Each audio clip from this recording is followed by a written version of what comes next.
Today we begin a two-part series on the Iceman, Richard Kuklinski. Kuklinski. In part one, we'll discuss his brutal family life and rough childhood. We'll look at his turn to violence and how it became an eye-opening experience for him. Kuklinski soon became known all throughout New Jersey as a dangerous young man, and this caught the eye of a powerful mafia family. I'm Mike. I'm Ian. And I'm Dave. If you thought tonight's show was a Where Are They Now episode about Val Kilmer's iconic Top Gun character, stick around. It was supposed to be, but Scientology Tom issued us a cease and desist, so we're talking about this Kuklinski fella instead. This is Necronomipod. It was a man, he was begging and pleading and praying, I guess. And he was pleased God and all over the place. So I told him he could have a half hour to pray to God. And if God could come down and change the circumstances, he'd have that time. But God never showed up. What'd you guys think of that halftime show? It's good. I loved it. Yeah, That was great. it's fantastic. They should just have them every year. I watch it every year. The official halftime show. I spent hours reading comments from dopey middle-aged white people on how bad it was. It was so great.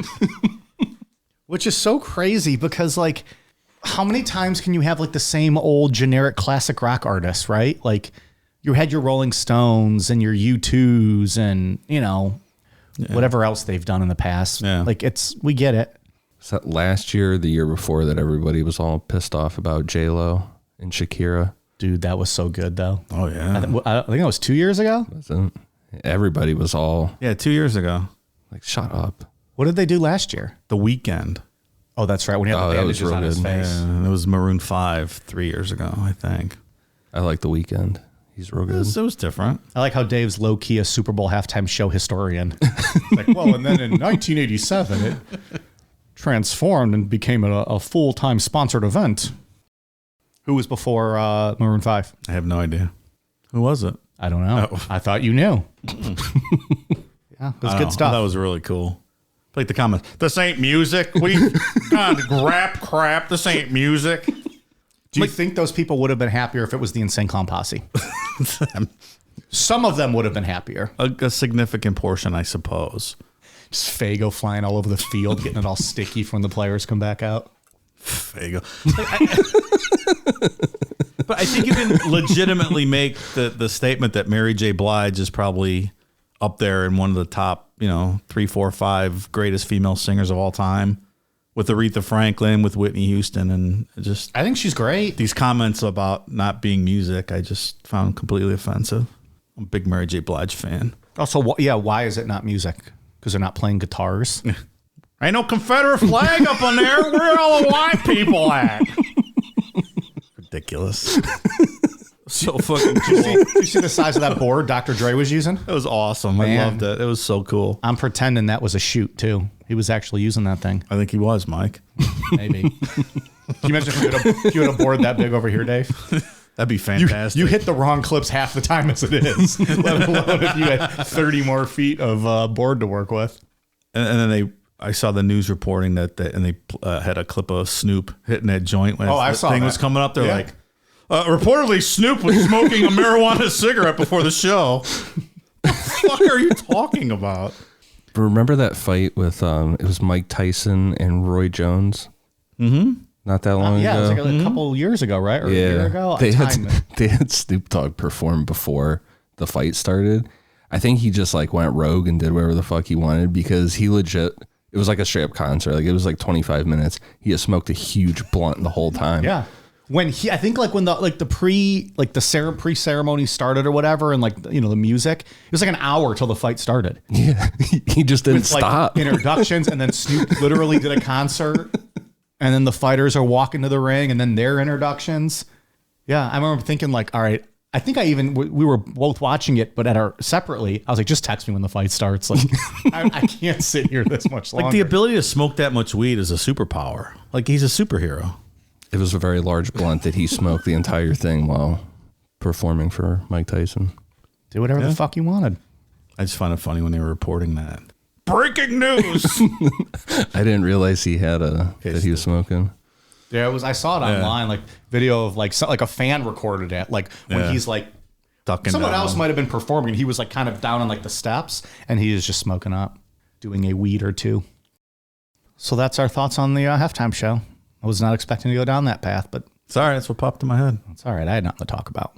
People are always pretty mad about the Super Bowl or the halftime show every year. Yeah, there's always somebody real mad about it. Where's the diversity? Get the country music up there and get some white people performing. Ridiculous. They had Eminem. What else do they want? Exactly. Richard Kuklinski was born April 11th, 1935, in his family's apartment on 4th Street in Jersey City, New Jersey, to Stanley Kuklinski, who was a Polish immigrant that worked as a brakeman for the Delaware, Lackawanna, and Western Railroad, and Anna McNally, a daughter of Catholic Irish immigrants from Dublin, who worked in a meatpacking plant during Richard's childhood.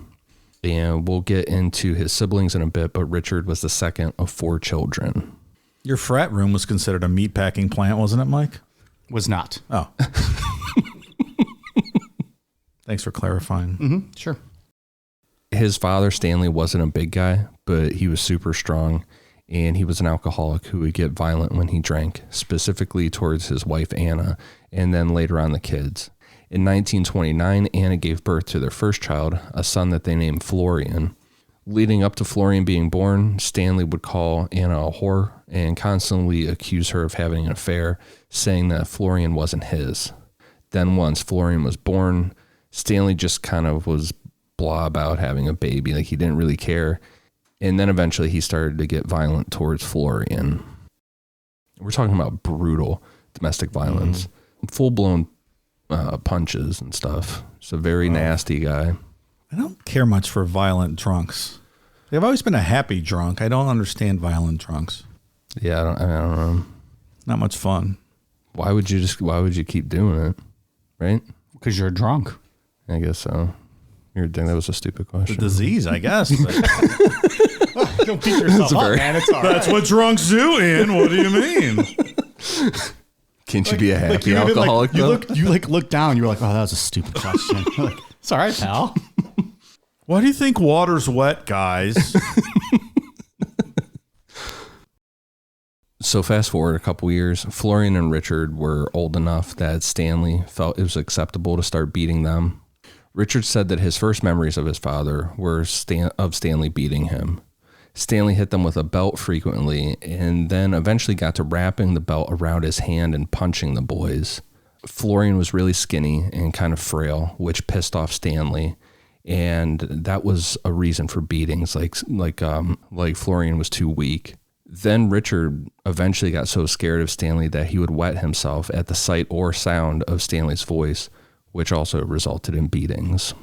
Didn't we come up with a "beat your meat, not your kid" slogan? Sounds familiar. Back. I think that applies to this episode. Sure. Makes sense to me. So at this point, we're in 1940. Richard's 5 years old and Florian is 11 years old. During one beating, Stanley repeatedly punched Florian in the back of the head with his hand wrapped with that leather belt. Florian kept falling over, and then eventually he didn't get back up. Stanley had beaten Florian to death in front of the whole family. That's unbelievable. This info came from Kuklinski himself, right? Like an eyewitness account. Right. This is a family thing. We're going to talk about that. It ends up being a secret, and there's like, how do you come back from that? You know, like how does a family continue on after seeing that? I mean, this story makes a whole lot more sense, I think, hearing about this part, how things started. Yeah, we always talk about say people can overcome trauma. Yeah. I think someone could eventually maybe overcome this to a degree, maybe. But I mean, this is probably the most, I guess, severe domestic violence we've ever talked about. A father beating the kid to death in front of the other kids. Certainly close to it. Like there's no, that's going to send everyone down a path. I would agree. Hey, Dean, I need that keg, buddy. Didn't hear back from our keg guy this week. One beer. That's it. That's all. That's it. I just opened one beer. Oh, okay. Thanks, Beef. Stanley threatened Anna that if she didn't tell the family and police that Florian died from falling down the stairs, that he would kill her. So Anna went along with this and told Richard that Florian had been hit and killed by a car, even though Richard saw what happened. Like, it was just straight up gaslighting. The family were devout Catholics, which was mainly Anna's doing, and her answer to all of this was just to double down on religion, and prayer would be the answer. And I'm guessing, police investigations in poor neighborhoods back then probably weren't that substantial. And yeah, this is a very poor area of New Jersey at this time. Richard only had one memory of Stanley being fatherly, and it's in a really twisted, backhanded way. Richard was brutally picked on by neighborhood kids. So one day near the apartment that the Kuklinskis lived in, Richard got beat up by two boys in the street. Richard was able to get away and run into his apartment. Stanley saw the whole thing from the window, and when Richard got inside, Stanley beat him and said, "No son of mine is going to be a, quote, chicken shit." After Stanley was done beating Richard, he told Richard to get back down there and defend himself. So he was instructive. He's like, this is what I want you to do to them. Bing, bang, bing. Throws them a beating. Now go out and beat those kids like this. Was that Pesci from Goodfellas? Bing, bang, bing. I thought you were making a joke to like the old timey Batman's, like the bam, bam, whap, pows. So I think that's when he's talking about the cops kicking the shit out of him, right? Yeah, right before he was like, what's so fucking funny about me? Yeah. He's telling the story. Yeah. You're a funny guy. Yeah. He wakes up. What are you doing here? I thought I told you to go fuck your mother. Bing, bang, bing. Can we just turn the next 2 weeks into talking about Goodfellas? You get the same feel. So Richard went out and fucked both of those kids up. At that point, those boys' father came out and pushed Richard. This resulted in Stanley coming out and one punch knocking out the guy.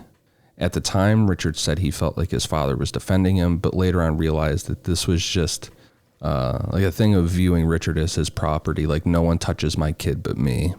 Nobody beats the shit out of my kid except me, pal. Pretty much, yeah. I'm still stuck on him killing his brother in front of him. Like continuing on in some sort of family way. I don't know. It just seemed unbelievable. I mean, it doesn't sound like Stanley was doing anything in a family way. Yeah. Though. But just being in the same room, like, I don't know. Like living under that roof after you watch your brother get beat to death seems just terrifying at all times. Yeah. That's probably why he was pissing himself when he'd walk in the room. Yeah. We'll talk about it later on. He ends up being over 6 feet tall, over 300 pounds. He's a very big guy. Oh, yeah. But he didn't hit a growth spurt until his later teens. He was always this really frail, withdrawn kid. I think it's just everyone living under terror of Stanley. Yeah. Because he said he was going to threaten to kill his wife. And I'm sure she's like, well, I just watched him kill our fucking kid. So it's not out of the question. Eventually, Stanley started bringing home women he was meeting at the bar and having sex with them in the apartment while Anna and the kids were home. And then Stanley started coming around less and less until he just never came back. He just abandoned the family. Was he fucking in the same room? I don't know. It had to have been pretty close. I mean, it's a small apartment. Right.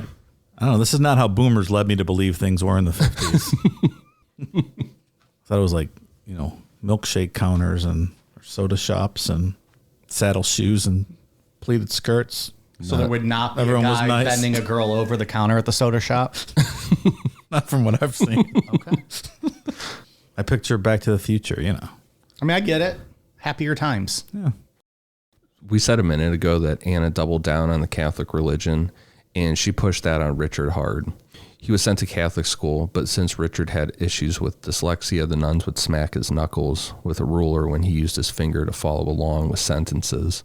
Richard was made to be an altar boy, and between the hitting from priests and nuns, priests being weird about sexual conversations with the altar boys, and all the judgmental shit, Richard just completely rejected the church. And he goes into some detail about a specific priest that was talking weird about sex stuff with all the altar boys. And he said even back then he knew the never be in the room alone with that guy. Smart. I know priests like that. Sure. You ever get the knuckle wrap from the nuns, Mike? I never had nuns, man. No. They were all kind of moving on out. I got paddled. I don't remember getting hit with the ruler on the knuckles. Yeah. No nuns. I don't even know if I had any like Priest penises up your sphincter? yeah, definitely not that. Is that what you were going to say? I steered clear of the altar boying. Smart. So, yeah. I don't have any experiences with any religious type, any abuse. Good. That's why I'm so well adjusted today. Oh, yeah. I could see that. At this point, Anna wasn't really caring for Richard or his sister and his youngest brother. She was completely focused on religion and working her 2 jobs, like really intense praying, like standing up against the wall, almost like in this penance type shit. There was never any food in the house for the kids, so Richard started watching the delivery trucks for food and would steal from them when they were parked at grocery stores. Anna was also handing out brutal beatings to the kids, with Richard saying that his mother was a, quote, cancer that hurt everything she touched, and she eventually became worse than Stanley. Well, in her defense, I guess not really in her defense, but it's got to be hard to come back from something like that, right? I don't think anybody's fully coming back. Right? So I don't know that you can put all the blame on her. During this time of grade school, Richard was a pretty angry kid deep down, which is understandable from all the shit that we've talked about. And he was still brutally bullied. He stood up for himself when it was a situation of him either beating the shit out of those kids or Stanley was going to beat the shit out of him. But since that incident, Richard didn't fight back.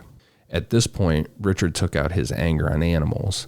He would tie 2 cats' tails together and throw them over a phone line to watch them fight to death, or he would throw them in the apartment's incinerator.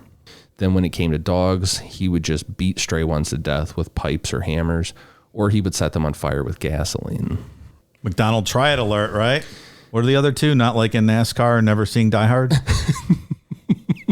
Yeah, anybody who doesn't like NASCAR is on that list, I think. Oh, did I say not like in NASCAR? Sure did. That's not what I meant. You know what I meant, fella. I don't know if I dislike Die Hard. I won't watch it. That's what I said, not watching it. I got that one right. I thought you said not liking that one. Oh. It can't be easy tying 2 cats' tails together. No. That's what that sit there and let you do that. You get fucked up by those cats. And then fucking throwing them over a telephone wire. That asshole from Making a Murder did that. Ugh. Stephen Avery. Awful. Tied them together like that, and then and then another one, he was throwing them over a fire. That guy's 100% guilty, in my opinion. Yeah, he's a fucking asshole. Yeah, absolutely. Don't even get me started on that shit. That documentary pisses me off. Is that the dude that wanted to get out of jail so he can go watch WrestleMania? His nephew is the one, that wanted to get out. Okay. Yeah, I'm not sure that kid had anything to do with it, and then he got railroaded, but I'm 100% convinced Stephen Avery killed that girl. I don't think there's any doubt about it. For sure. That was like, what was the name of it? The Making of a Murderer? Making a Murderer. So that was like the top shit documentary until like Tiger King came out, and then everyone forgot about Making a Murderer. And that sounds right, yeah. Tiger King became the new thing. I was all about Making a Murderer. That was a long time ago, wasn't it? Yeah. And then I read there's a website, I can't remember it, but it has all the court documents and stuff. So I really started reading all that. And I'm like, oh, there's a lot of stuff that they just conveniently didn't talk about. Yeah. So was it meant to portray that this dude might have been innocent? Yeah. That's how they framed the documentary, Yeah. And he for sure wasn't. No. I don't think so. Yeah, I don't think so. A lot of people do still. I'm like, I don't think so. They should read the court documents. They should. A lot of stuff left out of that documentary. Maybe one day we'll cover it and we'll tell it the right way. I'd be down for that. You know, because clearly you guys will be so unbiased when we do it. Got that right. When Richard was 14 years old, Anna qualified for federally subsidized housing in Hoboken, New Jersey. And this was a huge step up as far as the neighborhood and the building. It was a newer building, and there were lots of kids his age in the neighborhood to make friends with. But because Richard was still pretty withdrawn and skinny, he was a constant target of a group of 5 bullies that called themselves the Project Boys. Better than the Van Buren gang. From Seinfeld, there was a gang, Ian, named after the President Martin Van Buren. Okay. Van Buren gang. The only way to get away from them if they were going to kick your ass was to flash the gang sign, which was the number 8, because he was the 8th president of the United States. That's ridiculous.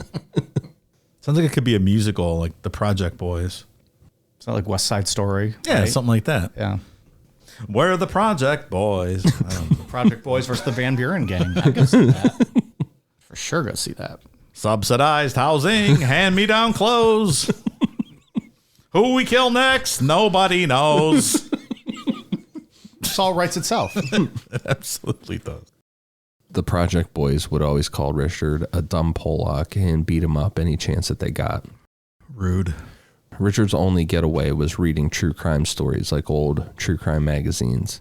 And that's all he did was read these magazines and fantasize about driving a fancy car. He fantasized about a fancy car so much that he stole a dark blue Pontiac. I was Googling some old Google images of like the True Detective magazines and stuff from the 50s for those wild stories and pictures on the front page. It's good stuff. Did those magazines also have interludes of apartment wrestling, like the old wrestling magazines did, that Ian recently became I forgot about that. That was a good question. Can you imagine, like, at least they're wrestling magazines, and then there's just women wrestling, but like you're reading like a story about like a brutal murder. You turn a page and there's 2 chicks in bikinis just rolling around on an apartment floor. You're like, oh, I like where this story's going. And then the next page is like a decapitated head. Right. Is that where we talked about having going to watch Ron Jeremy suck his own cock at the apartment building as long as they had free sushi? I think so, yeah. Sounds right. That's something. I think you said you would go. I do not believe Ian and I were in agreement with that. Yeah, no, you said that. Well, I was trying to lay off some of the blame so it wasn't just on me. I know, that was you, pal. You have the Ron Jeremy infatuation. My only recollection or memories of Ron Jeremy was when he was on The Surreal Life. Do you remember that on VH1? Yeah. The reality show. You remember that? It was just a reality show where they took like, I don't know, 7 or 8 C or D list celebrities and put them like Real World, but with that. Is that where Flavor Flav was on? Flavor Flav, I think. Okay, Was. all right. Vern Troyer, China, Okay. Vanilla Ice was on there. Vanilla Ice. Him and Ron Jeremy became like good buds, right? Yeah. And I don't know, just a bunch of like D-list celebrities, and they'd live in a house, and then they give them like a weird job or something, almost exactly like the Real World, really. It's pretty much. Now that I think about it, I'm surprised I didn't get sued over that. But that was like, that's when I think of Ron Jeremy, I think of that. Right. Happier memories than just all that hair everywhere. Sitting in jail now. That's right. It's a raper. Buzzkill Betty over here. He's a hairy sushi serving rapist. You just really you got sushi on your brain now. I know. Sunday can't get here quick enough. I know. So these kids nonstop fucked with Richard. And one day they beat him up particularly bad and spit on him. The leader of this group was a kid named Charlie Lane, and Charlie spit on Richard after this beating. This one was bad enough that Richard's mother noticed and wanted to call the police. Richard said no, he would deal with it, and at that point, he really started dwelling on getting revenge, like straight up hatred. One evening, Richard decided that this was the time he was going to get even. He knew that Charlie took the same way home every evening. Charlie would cut through an alleyway to get back to the projects. So that evening, Richard grabbed a metal rod from a closet, like the ones that you'd hang hangers on, and went to wait for Charlie. Eventually, Charlie came walking by, and Richard stepped out of the alleyway.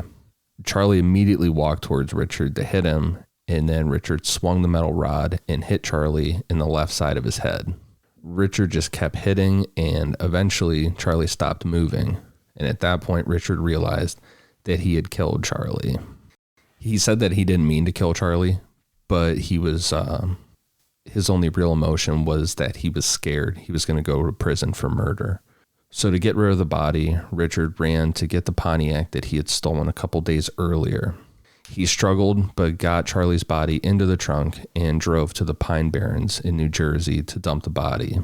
Once Richard got there, he pulled Charlie's body out of the trunk and into the woods. He knew from reading all those crime magazines that Charlie would probably be identified by his teeth. So using a hammer that was in the trunk of the car, Richard knocked out all of Charlie's teeth.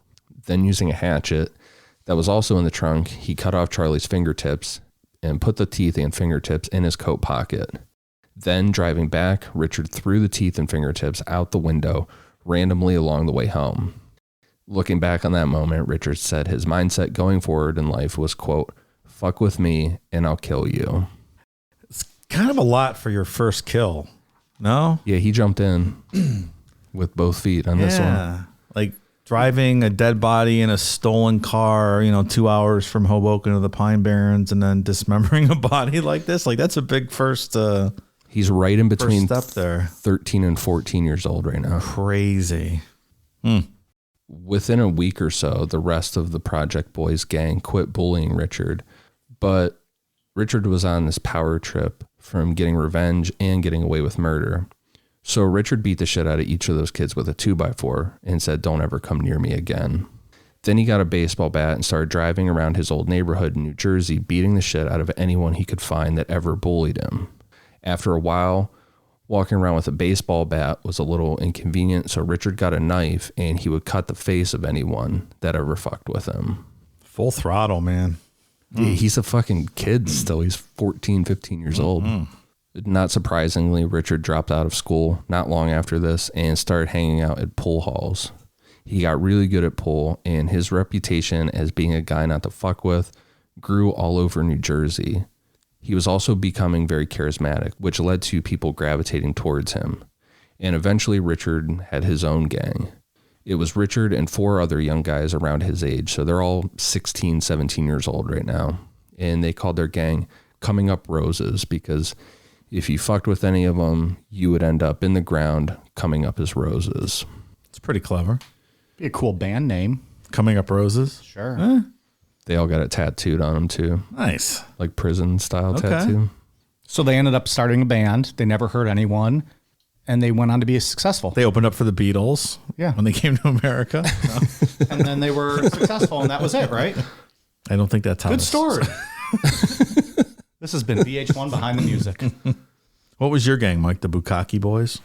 No, they were our rivals. I didn't really like to associate with any gangs. No? Kind of was independent. Yeah. Did my own thing. I don't be tied down to bylaws and restrictions and drama and all that. It's fair. I come, I fuck, I come, I leave. I'm in and out. Yeah. 35 seconds.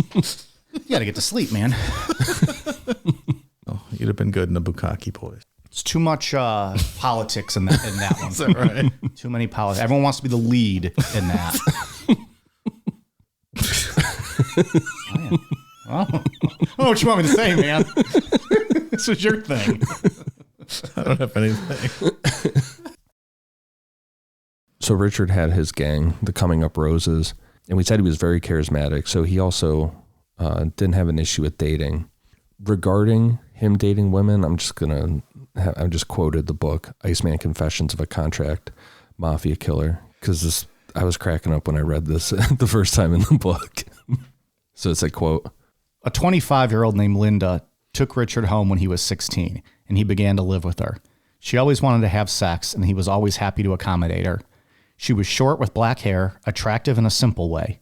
But she was always in the mood, it seemed, and Richard gave her what she wanted, when she wanted it, and how and where she wanted it. He had a particularly large member she couldn't seem to get enough of. Big Dick Kuklinski. I think we had a missed opportunity for a cool nickname. Really, it would have worked. Big Dick. It's just an odd way I feel to write about about this woman. So his gang did a bunch of burglaries, but soon after forming, Richard killed his second person.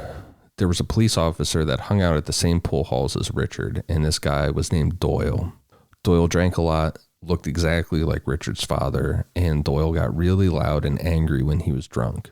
Richard couldn't just beat Doyle's ass in public since he was a cop, so he just kind of stomached listening to Doyle run his mouth. Then after beating Richard in a game of pool, Doyle called him a dumb Pollock, and at that point, Richard had enough. Richard watched Doyle leave the bar and followed behind as Doyle walked to his car. Richard sat and watched, and after a while, he realized that Doyle had fallen asleep in his car. So Richard walked to a nearby gas station, bought a can and some gas, and walked back to Doyle's car. Without hesitation, Richard dumped the gas inside the car and threw a match in, burning Doyle alive. You got to be pretty drunk to pass out in your car and not wake up as you're burning, or with enough time to get out. Maybe once you're fully engulfed, though, what are you going to do? It's a good point, though. Open the door. I mean, I don't. But like, even if you're fully engulfed, Just like open it and roll around and jump out. Something. Yeah. Sounds like Doyle was driving a Blazer. oh boy, Possibly a Mercedes Benz. go ahead, let him finish them all. You got a list over there, pal? That's all I got. That's fucking brutal, though, torching someone like that. You couldn't go Pontiac Sunfire, Dave? That's a good one. What do you know? Missed opportunity. Next time. Well, it happens, you know. You're having an off night, you know. Yeah, what are you going to do? Not NASCAR fans and Sunfires. That's all right. I wrote some good Bukkake Boys music from the start of a musical, though, in my spare time. There you go. Coming soon. Want to hear some of the music I wrote in the break? Sure. Me and my homies run a train on you. Then we'll finish. No, never mind. Sorry, you're workshopping it. Here we Maybe go. this will be a bonus show one day. You wrote a good play. Me and my homies run a train on you. Then we'll finish on your face with all of our goo. There you go. But that. You wrote a fantastic play for Bible Bell. That's true, I did. Joseph and the Cucknacolored Dreamcoat. Maybe you can write a Bukkake Boys musical, and we'll do it on Patreon. I wouldn't be against it. All right. Maybe coming soon. The material writes itself. So Richard never told anyone about this murder. And when he got away with it, it gave him more of that invincible feeling. Pretty soon, the Coming Up Roses gang was making a lot of money and expanding their criminal activity.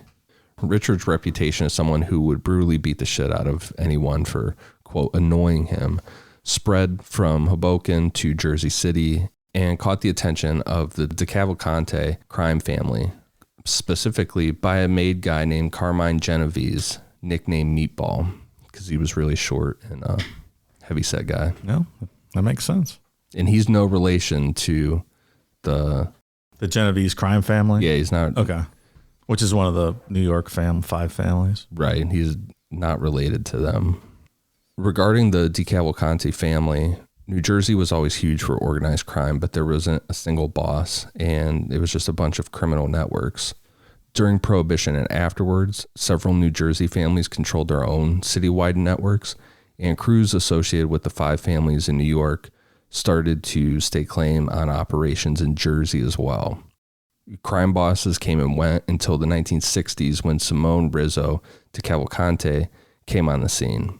He was nicknamed Sam the Plumber because of the plumbing supply store he operated as a business front, and he managed to organize New Jersey's operations like never before and made them super profitable. Under his guidance, the DeCavalcante family added dozens of made guys to their ranks, and at the height of his power, DeCavalcante's crime family was reported to oversee illegal activities worth over $20 million a year. So they based The Sopranos kind of partially on these guys. What do you on, Mike? Episode 3 or 2? I think I finished the first episode. Oh, okay. So episode 1. Look, let's just be honest. I'm not on anything. If I ever watch it, I will restart the whole Understood. thing. Understood. I think it was like 2:30 in the morning, and I was hammering. I was like, I'm going to start The Sopranos. And I was like, nah, I'm not going to start The Sopranos. The only thing I remember is them like driving over grass, trying to hit that guy with the car, or hitting a guy with a car. Right. That's the only thing I remember from that episode. And then his hot daughter, but she was like really young when that show started. They did the commercial on the Super Bowl with her and her brother. Oh, I didn't see that. Yeah. I didn't see that either. You didn't see that? Mm-mm. She was driving at like the route that Tony's driving at the beginning of the show. Like she drove past Satriale's pork shop and stuff. Oh, okay. Yeah, it was neat. And then it was like for Credit One or something weird, and you're like, what the fuck? What was it for? I don't even remember. Maybe a car company. I don't remember what it was. Genovese invited Richard and his gang over for dinner and offered them a job opportunity. Genovese told them about a guy that he needed killed and asked Richard if he was interested.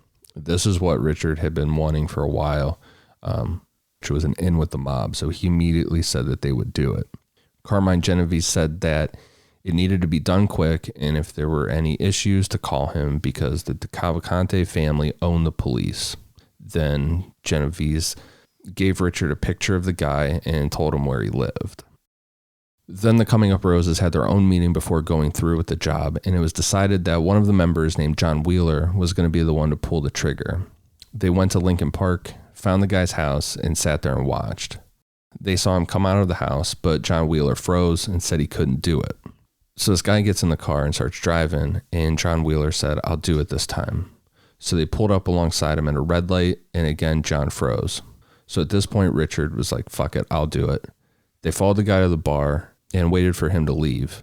This guy stayed there until nighttime, and as he walked to his car, Richard came from the side, shot him once in the left side of the head.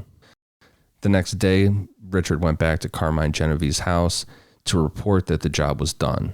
Carmine didn't expect him to do it that quick, so he was more than happy to give them all $500, and with that, Richard was accepted into the world of organized crime. $500, huh? Okay. $500 in 50s money. Yeah, I suppose. I don't know what that equates to. Seems on the low end to shoot someone and kill them. But to each of them, too, for a one-man job. True. Or what, 4 of the gang? 5, I believe. 5, okay. It's not like the Bukkake boys. There's, 15 of them. Yeah. All the Bukkake boys shoot when told to. All at the same time. Well, I would hope so. Otherwise, it's just a cum shot, right? That's right. Defeats the whole purpose. It's your namesake. And then the big finale is all at once, right? Like Right. synchronized blowing. Right. It's like the 1812 overture at the end when everyone's finishing. Dun, dun, dun, dun, dun. Carmine Genevieve started giving the Coming Up Roses more work to do, and it started to get to pretty high-level stuff, like robbing armored vehicles. One of these robberies earned each member $200,000, but Richard blew through his money as quick as he earned it on shit like bright yellow suits and tons of gambling. Fuck yeah, dude. Yellow suits. Richard spent a lot of his time in illegal gambling spots, and it was at one of these operations that would end up ending the Coming Up Roses. So $200,000 I did look up, and was for 1950 money was $2.3 million. So Yeah, that's a huge score. He blew through it Unbelievable. real quick. He's a really bad gambler. Just loved gambling, bought, like I said, these yellow suits. He had pink suits and shit. It's all kind of stuff. Fucking wild. Remember when Henry was in the middle of like just the colors? He's just flipping through like, which one am I going to wear today?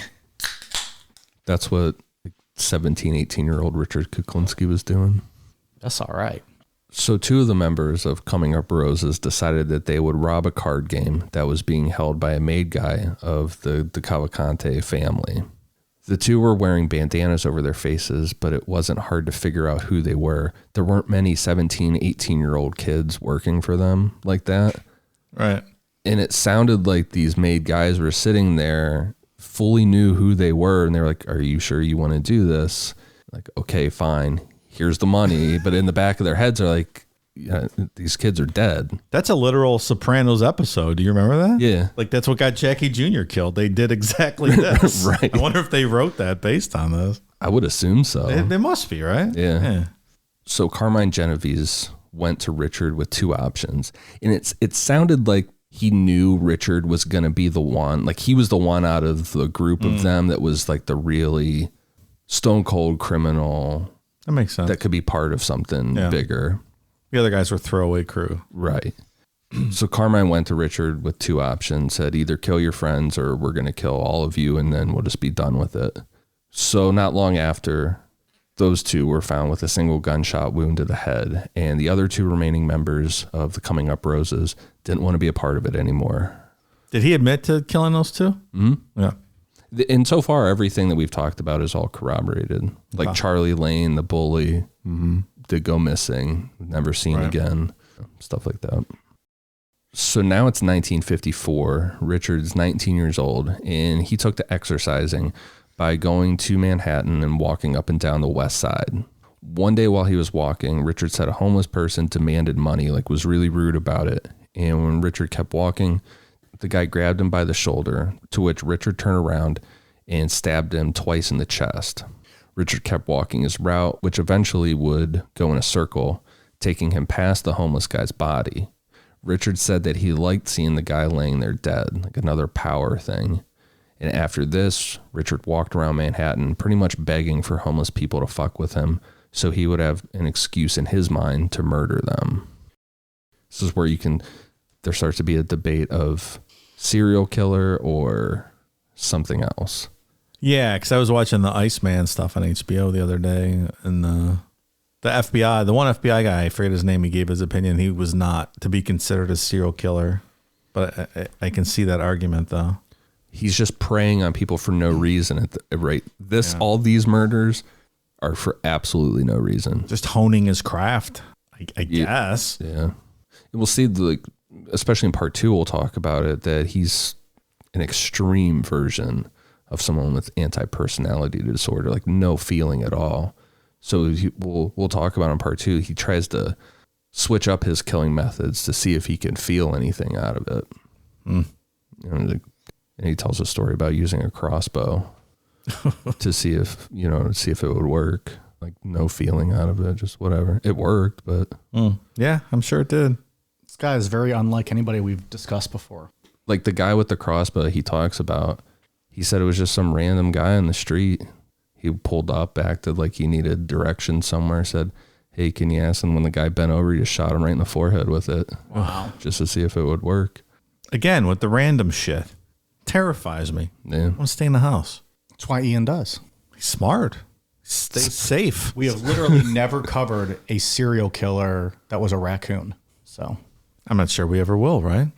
they're so good at killing that we just don't know. You open that dumpster one day, there's gonna be like bodies in there. They fucking come attack you at your car and drag you in. They all stop what they're doing. They're all shocked, looking up at them. As they're gnawing. What are you doing here? As they're gnawing on a head. One of us. One of us. Ian just jumps in and starts eating the head as well. Richard also figured out at this time that the gay men community was easy to prey on for this practicing. He said that he was at a bar, and it was a gay bar, so I'm not sure why he was there. I don't know if he went there looking for trouble. It's not clear. But he said he went there to get a beer, and some guy hit on him. He said no. And as he was walking out, the guy kept hitting on him, wouldn't stop, and Richard got pissed, beat him up, and then took a cobblestone, like a brick that was coming out of the street, and just bashed the guy's head in with it and killed him. Ugh.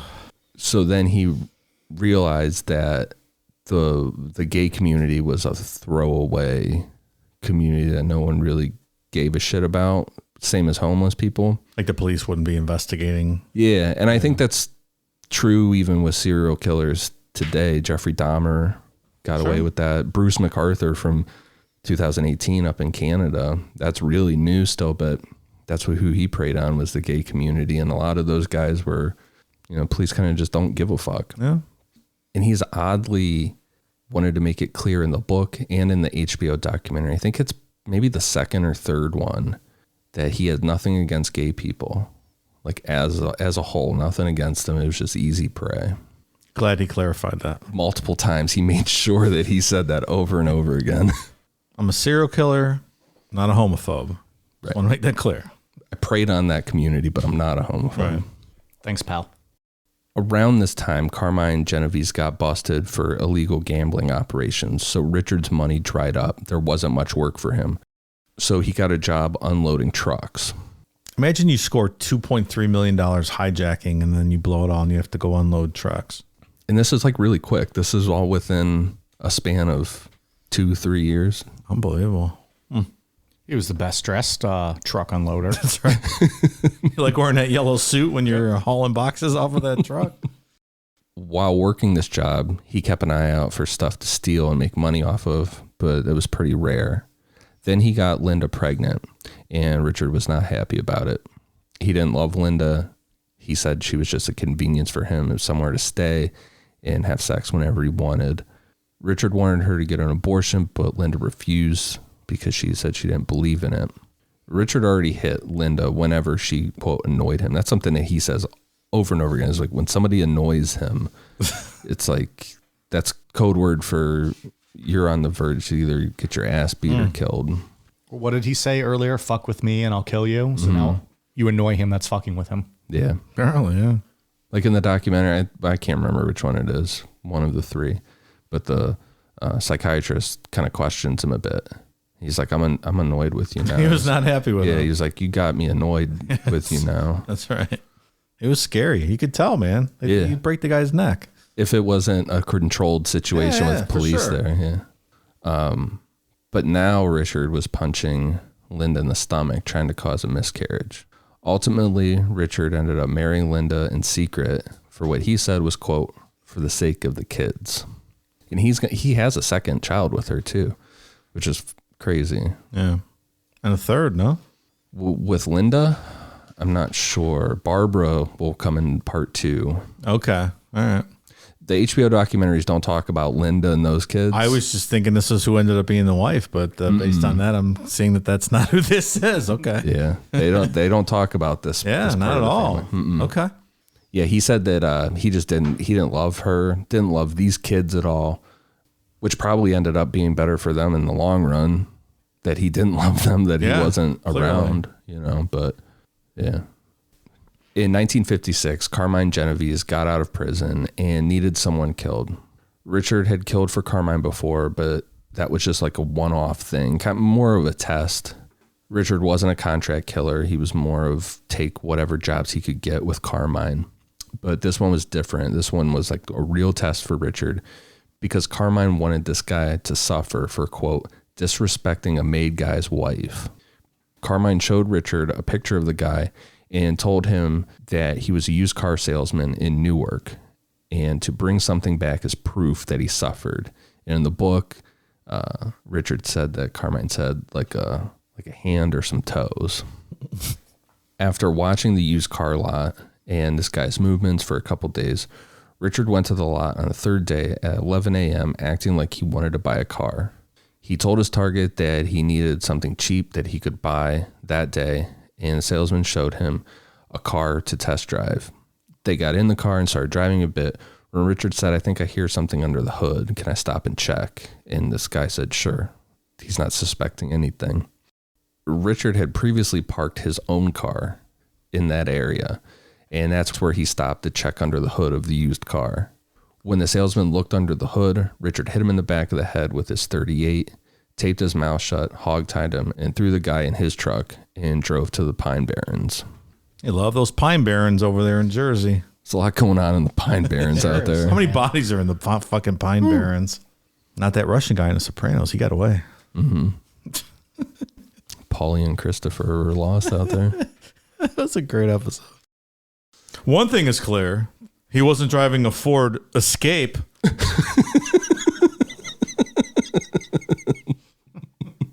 We were just talking about the Pine Barrens the other day, weren't we? On another episode. Were we? We were talking about the Jersey Shore on something, yeah. I think the Pine Barrens is like west of Atlantic City inland, but like about as far south as Atlantic City, somewhere around there. Someone bury someone there? I can't remember. I don't know. The Jersey Devil was flying around in the Pine Barrens. The real one, not the kangaroo one. Right, the real one. Yeah, right. Well, kangaroos can't fly. That's right. Once Richard got to the spot that he had already scouted out, he pulled the guy out of the trunk and tied him to a tree. His victim's mouth was still taped shut, and he was trying to beg as Richard went back to the trunk to get a hatchet and a shovel. Using the hatchet, Richard smashed the guy's knees and ankles and then cut off his fingers one by one. Richard said he stepped back and looked at the guy, and at that point he decided that he was going to take his head back to Carmine instead of fingers. Richard wasn't clear on how he killed the guy, other than that before burying him, he decapitated him and put his head in a plastic bag. When he got back, Carmine was super happy with Richard and how he went above and beyond by bringing the guy's head back to him. Carmine paid Richard $10,000 on the spot, and with that, Richard Kuklinski was officially a contract killer, and that is where we will pick back up on part 2. Guy's good at his job, I guess. Utterly terrifying. Yeah. Gives that extra effort for sure. Yes, he does. Good ending point, Ian. Well done. He says that he never knew what any of these people did. he made sure that he never wanted to know. Didn't care. What they I think did. that's the way to go about it, right? You don't want to get too invested in these people. You get paid to go kill them, so just go do that. I guess your job's not to know. Yeah. Once you start knowing things, you might start second guessing or questioning or thinking like, oh, well, that's petty. Maybe this guy doesn't deserve to die. Yeah. Not that I'm justifying any of this. I'm just saying if it's your job to get money and to kill someone, I would focus on that task. Yeah, that Richard Kuklinski was never going to have a conscience, or even if, But I think it helps you do your job better when you don't know. You just go and do it. Yeah. It's interesting that he's curious about that lack of conscience and tries to understand why he doesn't have it, but I don't think ultimately he's able to find it or understand why it's not there. I think we'll see more next week. In the third HBO documentary, psychiatrist Park Dietz is talking to him. We've talked about Park Dietz before. He explains it to Richard pretty well. Yeah, I thought so. The personality disorders involved in that. Richard seemed to accept his analysis. Yeah, it's really interesting. Just the chemical, according to Park Dietz, it's just that the wiring, there's some genetics there, and then the extreme abuse just never had a chance. All right. It'd be interesting to discuss at the end. I think so. Next week about serial killer versus, just a contract killer getting paid for a lot of unnecessary murdering going on in his story. Most of it is just unnecessary people on the side that he wasn't paid for. Right. Yeah. He just Like did the it homeless people. Yeah. Just walking around. Please come talk to me. And like you said, honing his craft, like he just started trying different ways. Like it was a sport. Yeah. He said that what he found eventually with the homeless people and the gay guys was stabbing them in the back of the head because it was quick. Blood didn't shoot everywhere, just in and out. And then he started trying with an ice pick. He said if you got it right in the ear or right in the eye, it was over and done with quick with not a lot of blood. What is it like to stab someone in the back of the head? And how hard do you have to hit them? Very hard, I would assume. That's crazy. And he was Like not even the back of the neck, the back of the head. he said he had a big combat knife. But you certainly couldn't do like, I don't think a small switchblade or anything like that. From my knife, expertise. In Goodfellas, Tommy gave that guy the ice pick in the back of the head in the car.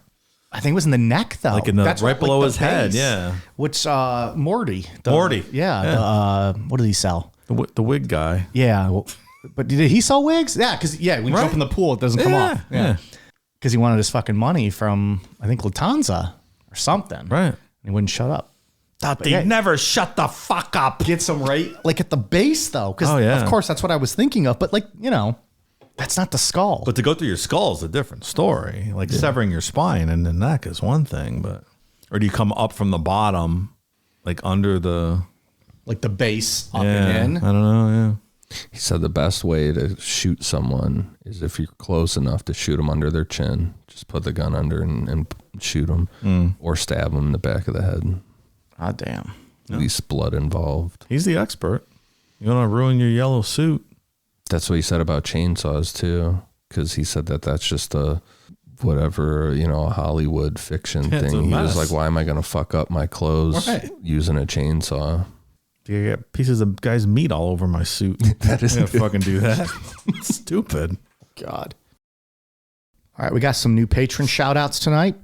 Thank you very much to Harley Guerrardo, SM, Joel Velez, Kaylee Hand, Steve, Aria Charisse, Jackie Daly, Nathan Miller, Natasha Wheelock, Anna Lipinski, Tana Haberl, Broen _Radkinson, Ashton, Aaron Powell, Jason, Ellie Ludlow, Risky Cyanide, John Garner, Ben Dover, Shaylin, KD, Say It in a French Accent, Lauren, Remy, Pretty Little Nerdy Girl, Autumn Fragrance, Christy McRoy.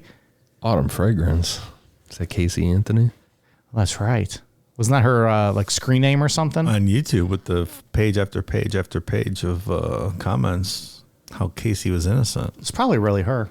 That email was linked to shit going on in Tampa Bay. I'm 99% sure that was her. If it is, Hey. I'm pretty confident she would listen to the show and like it and probably is a fan of ours. So, hey, Casey. Mitter Ben S. Sturdy, Bryson Stadfelt, Melissa Bustos, Gwen Sorensen, Gwen Sorensen, Andrew Bates, Jonathan Madrano, Brian K. Spencer, Amanda Kate, Stephen Whitelaw Kirk, Another Alt ACC, Laura Cooper, Necro Scum, Bailey Harris, Leroy Jenkins, Janine 70.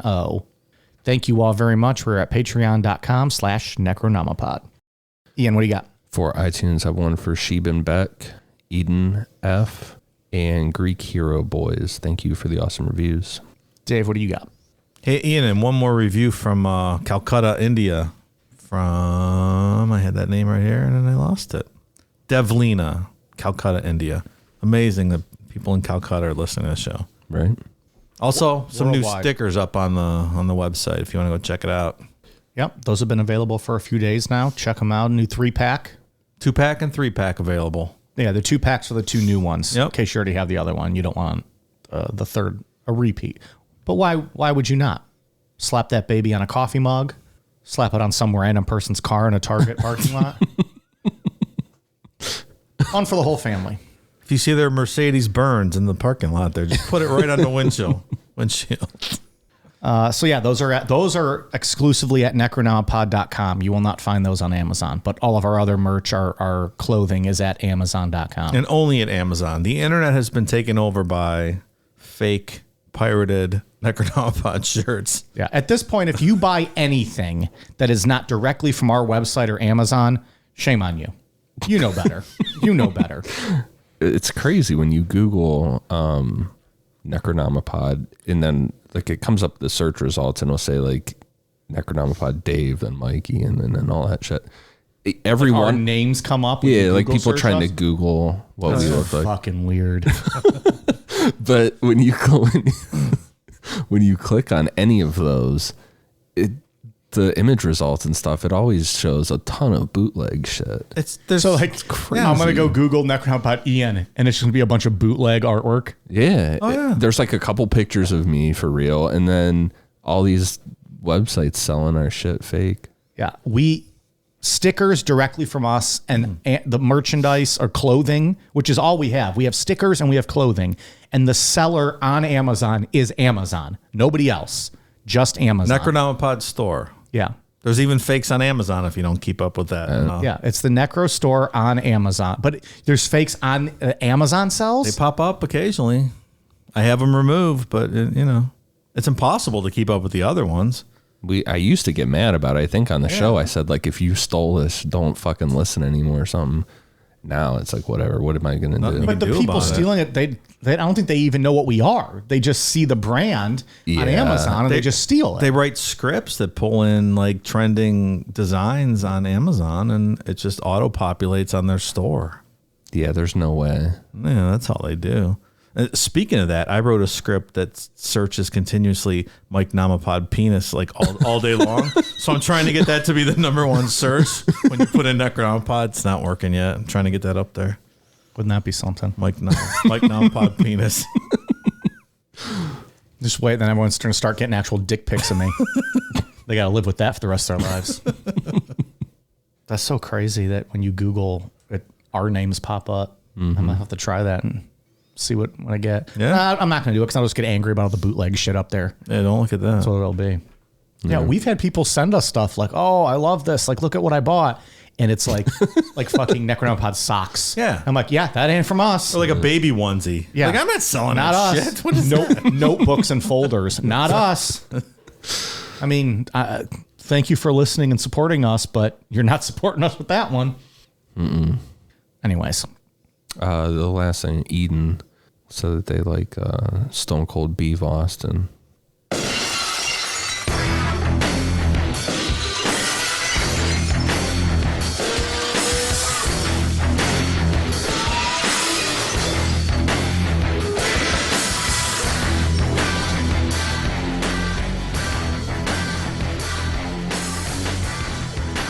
We are on Twitter, Facebook, Instagram, YouTube at Necronomipod, patreon.com/Necronomipod for all of our bonus content. And once again, Amazon.com, the Necronomipod store, strictly through Amazon. Okay. All right, you guys ready for a cool down beer? Cheers.